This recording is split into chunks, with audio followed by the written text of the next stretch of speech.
structure you need to know, which so you should remember. So here we have the trachea, right? So what's behind it? Esophagus. So if you see like somewhere here the larynx popping up and it's underneath, you need to know the esophagus. Okay, it can be a different cat, but you should know what's behind trachea is esophagus.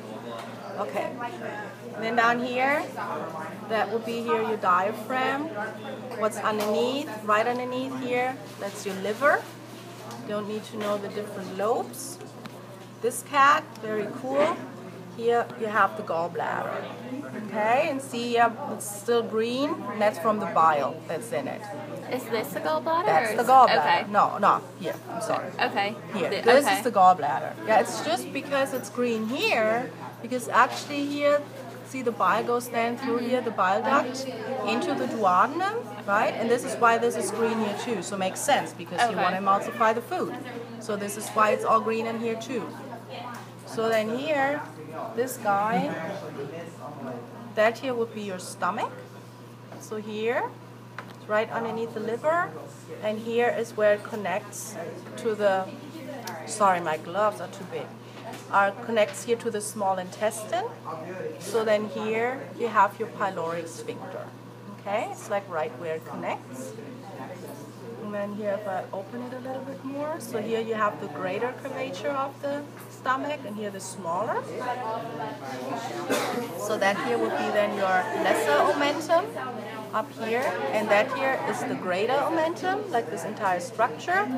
So it's a special mesentery that also has like adipose tissue in it, and usually when I open it up, actually the cat, it would cover it, okay, so that nothing like floats around, and also protects it with the fat. Okay. So as I said here, stomach, right next to it, the first part of the small intestine here on top, that's the duodenum. And then here, if I go like this, you can see here, you can't see my finger. Here you can't see it anymore, and this is small intestine. So this here is the pancreas, okay? Pancreas extends, it also is like here, this part.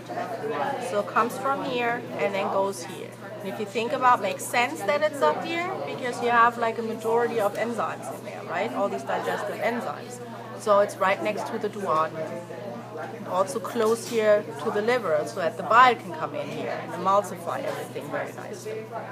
Okay, if we go further down and you just have it like laying here, somewhere you can see anything next to it, and the pin is in here, that's your jejunum. Okay, it's just like randomly somewhere. The portion here, this clear stuff that holds it all together, that's the mesentery. Okay? And then if we go further down, so here you still have the small intestine, and that here, see how thick that is? That's your colon, so that's your large intestine, okay? And here you can actually see a structure that's more like C-shaped, or kind of like looks like an ear of the colon, okay? Can you see? So this here is your cecum, and so the end part of the small intestine that actually connects to it, that's your ileum, and then here you have your ileocecal valve. Okay, so if you have close to the stomach, and you have the pancreas here, you have the duodenum, so that has to be close to the stomach. Close to the stomach, pyloric sphincter, duodenum, pancreas. If it's just floating around somewhere in the middle, pin is then in there, jejunum. There's nothing really attached to it, mesentery. If there's like a thick structure there, that's your colon.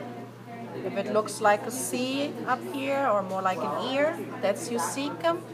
And the part of the small intestine that goes in there, ileum. Okay, and then here you have your ileocecal valve. And I think that's all you need to know.